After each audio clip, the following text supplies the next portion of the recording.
आप सब जरूर देखिए UTV आगरा। आगरा में एक गंभीर मामला सामने आया है, जहां एक किराएदार महिला सीमा शुक्रवार को उसके मकान मालिक के परिजनों ने जबरन फ्लैट से बाहर निकाल दिया और उसके सामान, आभूषण और नकदी पर कब्जा कर लिया। आपको बताते चले, महिला का आरोप है कि मकान मालिक शिवकांत ने उससे लगभग 20 लाख रुपए का कर्ज लिया था और उसकी मृत्यु के बाद परिजनों ने उसे पैसे न चुकाने के लिए घर से निकाल दिया। पीड़िता ने पुलिस कमिश्नर, मुख्यमंत्री, महिला आयोग और केंद्रीय महिला आयोग को पत्र लिखकर शिकायत की है। चिंताजनक पहलू यह है कि पुलिस ने मौके पर पहुंचने के बावजूद कोई कार्रवाई नहीं की और न ही मेडिकल कराने की मांग को माना। थाना सदर और थाना रकाबगंज में भी शिकायत दर्ज नहीं की गई। आपको बताते चले, महिला सुरक्षा और कानून व्यवस्था की हकीकत पर सवाल खड़ा करने वाले इस मामले में आगरा पुलिस कमिश्नरेट ने वुमेन सेफ जोन बनाने की पहल की है, जिसमें महिलाओं की सुरक्षा के लिए विशेष प्रावधान किए गए हैं।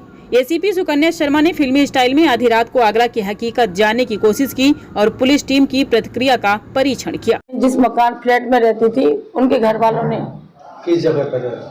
मैं रहती थी सिमरन अपार्टमेंट फेज 2 देवी रोड पे। मैं भाई साहब 10 साल से उसी कॉलोनी में रह रही थी। मेरे बच्चा सेंट पीटर्स में पढ़ता था, उसको पढ़ा रही थी। 2 साल से ही मैं उस फ्लैट में आई। उस फ्लैट का जो होता है ना, बिजली का बिल, वो मैं भर रही थी और उस सोसाइटी का भी बिल मैं भर रही थी और जो पार्किंग का वो होता है वो सब मैं ही कर रही थी उस मकान का। सुन लो, उनके साथ क्या है कि मेरे हस्बैंड ने जो काम करते थे, मंडी वंडी का वो काम करते थे, तो मेरे हस्बैंड जब आते थे तो उनसे ये कहा कि तो आप ऐसा करो, इस काम कर लो, कुछ पैसे आप लगा दो तो आपको मुनाफा भी हो जाएगा। तो उन्होंने कहा ठीक है, मैं तो वहाँ रहता ही हूँ, तुम्हारा यहाँ काम भी चलता रहेगा, मैं मुनाफा कर। तो मैंने उनको अपने जेवर दिए और उन्होंने पैसा भी दिया। 10-12 लाख मेरे जो रिश्तेदार थे, मेरी बहनों जो भी हैं, उनसे मेरे नाम पे वो लेने गाँव भी गए। उसके जो मंडी के 2 अफसर थे वो उनके साथ में भी गए। वो गांव में 2-3 बार भी गई। मेरा चीज़ है 10-12, मतलब मेरी चीज़ होगी करीब 10-12 लाख की चीज़ है मेरी। और बाकी कुछ कैश दिया था, ट्रांसफर, बैंक का जो ट्रांसफर होता है 3-4 लाख का है। कैश कितना था?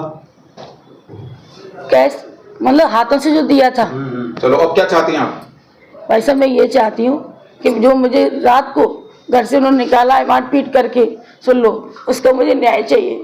क्योंकि उन्होंने बिना कहे, जो जब वो ख़त्म हो गए 4 तारीख को, जिनके नाम पे जो मेरा वो था वो ख़त्म हो गए, तो उसके 3 दिन बाद उनके घर वाले मेरे पास आए और उन्होंने मुझसे पूछा। तो मैंने उन्हें बताया ये सामान है, 2 कॉपियाँ भी उनके हाथ में मैं दी, भाई साहब ये सामान मेरे पास है उनका, आप ये ले जाइए।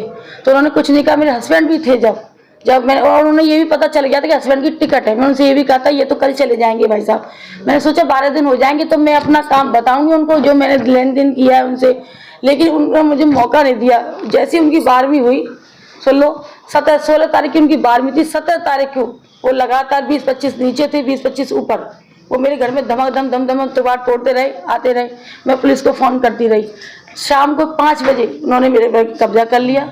सुन लो, मुझे एक चुन्नी का मतलब चप्पल तक मेरे पैर में रही थी। मेरे बच्चे को बहुत मारा भाई साहब। आपने तो पुलिस में शिकायत की है? हाँ, मैंने 112 पे 3 बार की थी। सदर थाने भी मैं गई थी, मेरी कोई सुनवाई नहीं हुई। उसके बाद जब मुझे घर से निकाल दिया गया तो मैं रात को बैठी रही, क्योंकि करेंगे क्या औरत का। मेरा बच्चा भी परेशान, मेरे बच्चे को फेफड़े की दिक्कत थी, जिसके कागज, मेरी दवाई के कागज, मेरे डॉक्यूमेंट, जितनी लिखा पड़ी मेरे घर में थी, बैंक के कागज सारे उसने जब्त कर लिए।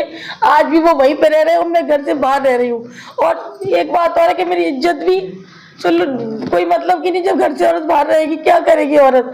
मेरी जान को भी खतरा। मुझे ये भी कह रहे हैं वो कि अगर ज़्यादा नाटक करेगी तो हम तेरे खिलाफ करेंगे, तुझे जेल में सड़ा देंगे। मेरी क्या गलती है बताइए? मैंने मकान कब्जा तो नहीं कर रखा था, मेरे पास तो सारी चीज़ें। आपको धमकी दे रहे हैं, उनके नाम क्या है? जो विष्णु है, राम गोपाल है, हरि गोपाल है, मुकेश है, और एक नाम क्या है इसमें, चलो नहीं, एक नाम और है, वही ज़्यादा कर रहा है, उसका नाम है। चलो बाद में बता देना, कोई दिक्कत नहीं, चलो काट दो।